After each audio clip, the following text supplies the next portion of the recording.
Alors nous reprenons exactement d'ailleurs à l'endroit où nous nous sommes arrêtés, c'est-à-dire à la comparaison entre les peintures du Shahristan et celles de Pendzhikent avec l'intervention de Madame Etsuko Kageyama, que voici, dont Frantz Grenet me rappelait qu'elle avait travaillé à la fois sur les deux corpus et qu'elle était parmi les meilleurs spécialistes en mesure de les comparer précisément. Et donc, elle travaille au National Research Institute for Cultural Properties, c'est au Japon, vous avez compris. Et le titre de sa communication, c'est donc, qui sera en anglais, j'imagine, ce sera donc The Paintings of the Shahristan Palace Compared with Those of Pendzhikent. Voilà. Please proceed. Merci beaucoup. After the excellent papers of Nikita Semyonov, Michael Schenker, and Frantz Grenet, I think my paper is not necessary to read, but I will read my paper as I prepared. So I also discuss wall paintings discovered at the site of Kalaikafkaha 1 in the south of Shahristan village in northern Tajikistan. Kalaikafkaha 1 is identified with the ancient capital of Usturshana, the region in the south of Church, in the west of Fergana, and in the northeast of central Sogdiana. Historical and archaeological documents show that Usturshana is closely related to central Sogdiana in the early Middle Ages. From 1965 to 1972, the citadel of Kalaikafkaha 1 was excavated by Negmatov, and wall paintings were discovered in halls and corridors of the palace complex. Their discovery drew attention of researchers on Central Asian studies. The painting of Ramlius and Remus, traditional foundation myth of Rome, found in corridor, is especially well known. Besides that one, paintings were discovered in the room 1, called larger hall or throne hall, a rectangular shaped room with a large niche, and the room 4, called small hall, a square shaped room with 4 pillars. Only recently, in 2009, an entire volume dedicated to the wall paintings was published by Sokolovsky, conservator of the Hermitage Museum.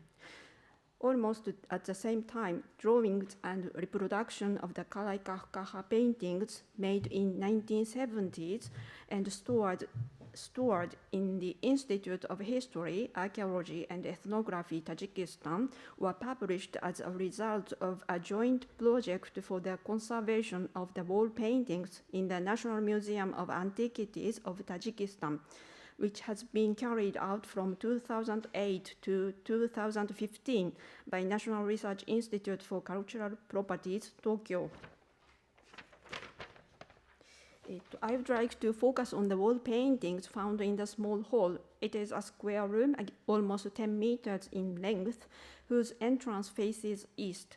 In this room, all the walls were decorated with paintings, but because of the fire, most of the paintings were burnt and fallen down on the floor. In consideration of the place where each fragment were discovered, conservators tried to find an original place of the fragments on the wall. Now I will briefly explain the paintings of the small hall. Please, I distributed a handout, maybe if you have it. Please look at the figure 1 of the handout. This is a reconstruction of the painting of the main wall of the room, or the wall opposite to the entrance. In the central part, we can see a large figure with dressy clothes seated on a throne supported by horses. An arch is supported by musician-shaped pillars. Negmatov identified this figure with an ancestor of the ruler of Usturshana, but Valentin Schroeder and Frantz Grenet rejected his idea and on the ground that the figure on a horse-shaped throne was worshipped as a god in Pendzhikent and identified with the figure with Mithra. In the central part, we can recognize some textile motifs of Sasanian type used for a dress of the god and a covering of his throne, such as a winged horse and a duck holding a jeweled necklace in its beak.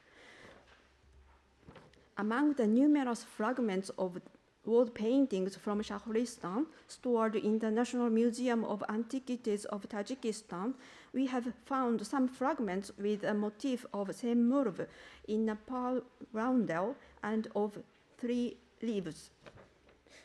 Unfortunately, we have no information in which room these fragments were discovered.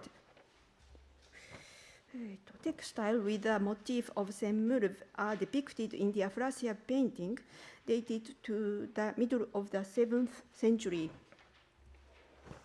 Both sides of the central part are divided into 3 layers, and epic narratives are depicted in each layer. As you can see in the figure 2, 3, 4 of the handout, right wall, left wall, and both sides of the entrance were all divided into 3 layers. Upper part, lower part, and in-between part of these 3 layers are decorated by different kinds of ornamental friezes. Yes. So far, I read my paper as prepared. So far, the pictorial narrative of the small hall have not been identified. Here we confine ourselves to observing that the hero is a king or general riding on a chariot drawn by a winged blue horse with white dots, and that he appears at least 5 times in the hall and fight against a group of the devil. Some of devils are depicted with demonic features, such as hair in the shape of flame, skulls on the forehead, and turn-up fangs, and the others are depicted in appearance of a normal warrior, but showing his demonic features with turn-up fangs. It is also impossible for me to find which is the first scene of the narrative. All I can do is to guess the sequence of scenes in each layer from the direction of the chariot. In the lower layer, the chariot goes from right to left, which suggests that the narrative goes from right to left, while in the middle layer, the chariot goes from left to right, which suggests that the narrative goes from left to right. There is one scene that is against this rule. On the reconstruction of the painting of the right wall, one chariot is going to right, and just behind it, another one is going to left.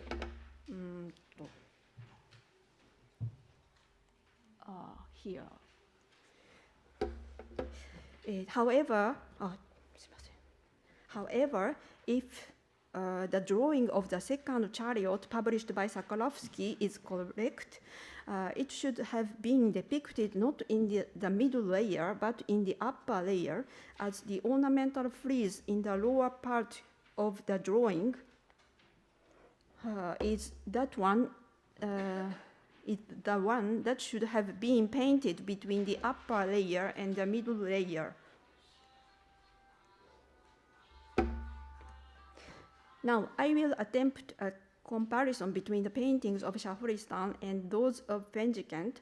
Pendzhikent is situated in the left side of the Russian River, 60 kilometers east of Samarkand. The site of Pendzhikent is identified with the ancient capital of Maymurg, one of the districts of Sogdiana.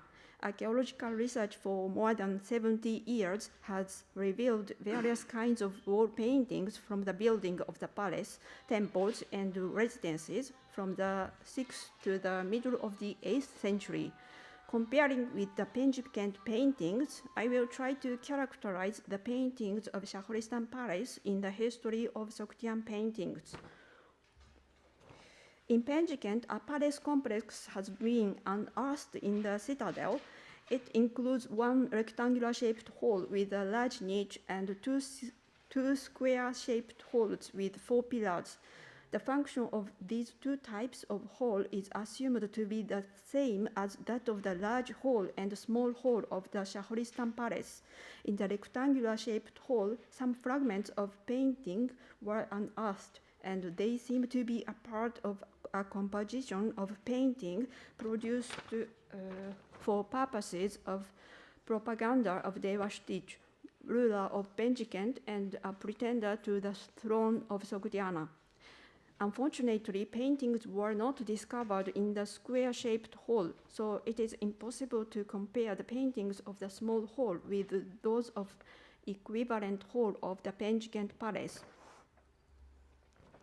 As mentioned above, on the main wall of the small hall of Shahristan, we can see a large figure seated on a throne, below an arch supported by pillars. This reminds us of the typical representation of god or goddess in private houses of Pendzhikent. This type of composition is thought to represent the inner sanctum of a Sogdian temple, where an idol of a god or goddess is enshrined under an arch-shaped niche.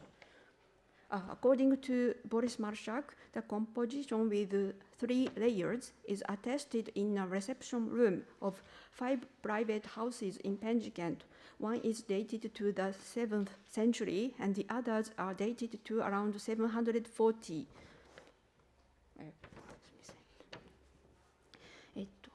In the small hall of Shahristan, there are so many depictions of weapons and armors. The recent publications of detailed drawings and pictures enable us to examine the types of weaponry used in pre-Islamic Central Asia.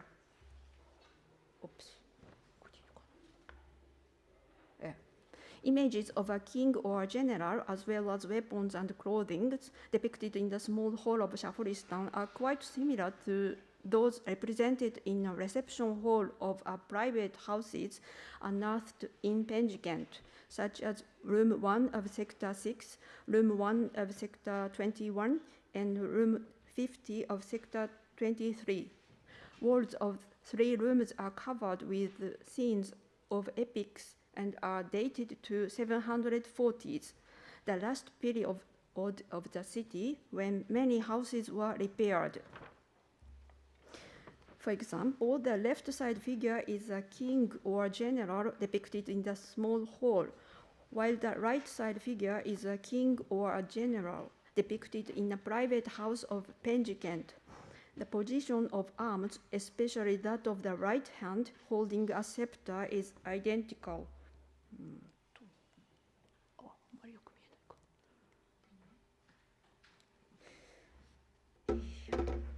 Their clothing is similar in design, V-shaped decoration in front of the short coat, and a circular edge at its lower end.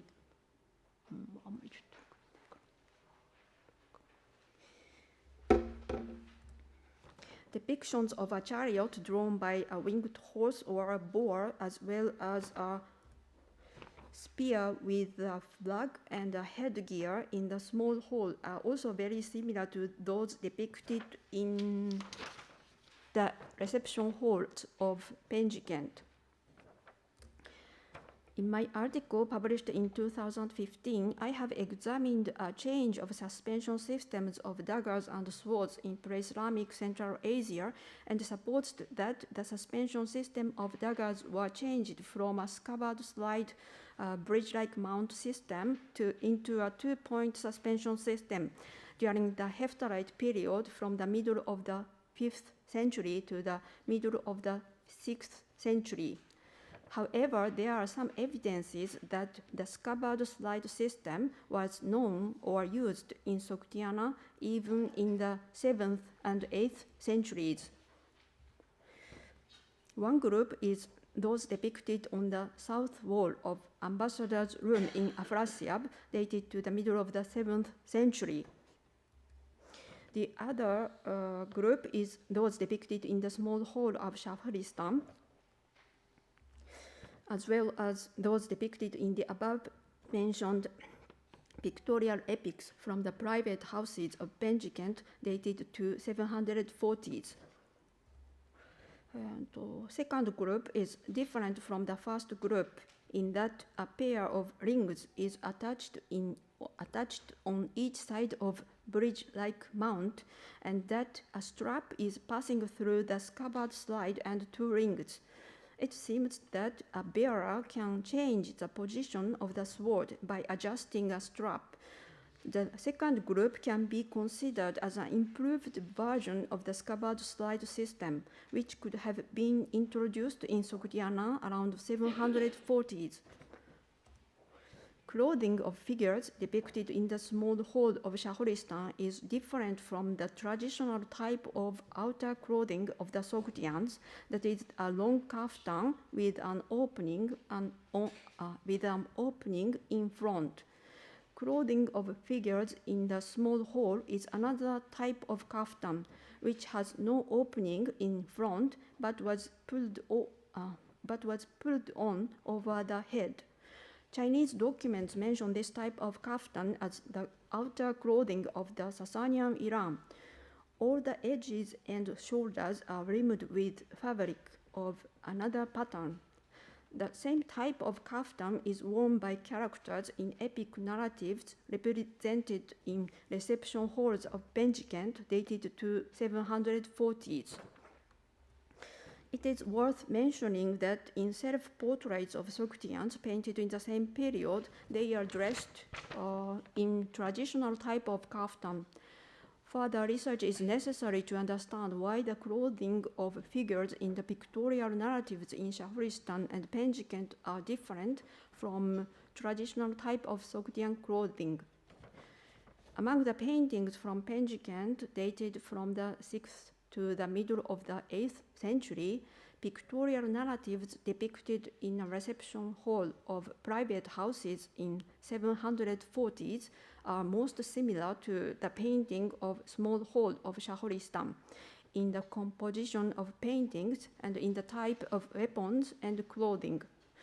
Remarkably similar way of depicting a general or a king holding a scepter in a cross-legged position, armors and weapons may relate to the model drawing shared by painters of Pendzhikent and Ustrashana around 740, or it is also attractive to assume an immigration of painters from Pendzhikent to Ustrashana, the region where the traditional life and culture survived longer than central Sogdiana. Thank you very much.